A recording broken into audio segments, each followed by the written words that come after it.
Okay, it's another weekend, and we are now going to review a book. This is Green Essentials Organic Guides Create Compost. This is a really cheap book. You can buy it for one pence, one penny.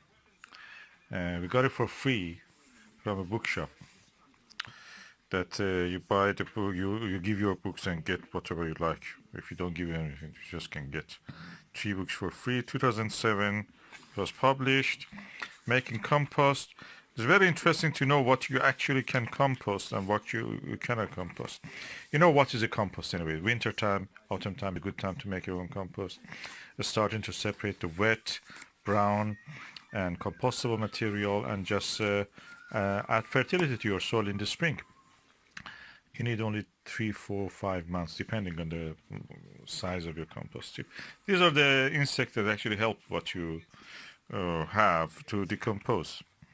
Very interesting in that sense that it shows actually what they do. 10 good reasons to make compost.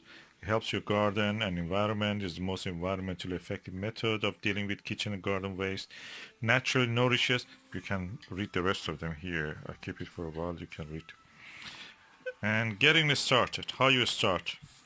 You can do it in as little as possible and as often as possible. In a compost bin or a little space that you create in the corner of your garden or allotment. You can have as many as you want. The bigger the better, because the heat of the compost at the center will be much for a larger one. And what materials you can actually compost. We have a kitchen caddy, and just we take it whenever we want to carry our waste to the allotment. They give you actually for free sometimes. I got it for free from the local council. What you can compost, interesting. There are a long list. I didn't know that actually you can compost hair. If you have any hair clippings, and if you are a farmer, you have a lot, you don't get rid of anything. So you can do all of this. Potato tops, soft prunings, coffee grounds, tea leaves, rhubarb leaves, feathers, poisonous plants, you can compost them. Annual weeds. But interesting enough, you have to know that you can do it with the, any paper, any packaging. You can just, if it is not glossy too much, you can just compost them. You can even, this is what I want to say, you can even compost things like the bindweed, couch grass, and nettle, the roots of them. You have to do it separate, so don't mix it with the other ones. But when you do that, they're really easy to compost. I've seen people put them in the sun. I did it myself, and they just go dry immediately in less than a week. Then you can compost them separately if you want, or with others. Or somebody else I've seen, they put it in a bucket of water. They decompose. These are full of nutrients because rats like this, especially the bindweed. Rat like them. They collect them because they're like nuts for them. They go crazy for that. You can compost mold, leaf mold. All the leaves. This autumn you may have a lot of leaves. You can ask even when they come and clean the sweeping the streets, you can get them. But you cannot compost this material. Meat and fish bones and all. I've seen somebody in Ireland was saying that they compost everything. Why we say don't compost this thing? They say because of the rats. He says no matter what you do, rats will be there all the time.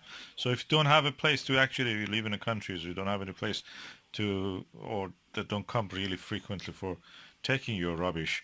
So it's the best way is just to compost everything together. And it works for them. I think that YouTube channel I saw, it is Red Garden.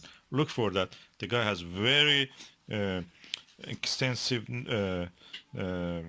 video sets. He's a very knowledgeable person. He works really scientifically. So, that's what I saw. And if you want, you can help him also with the Patreon.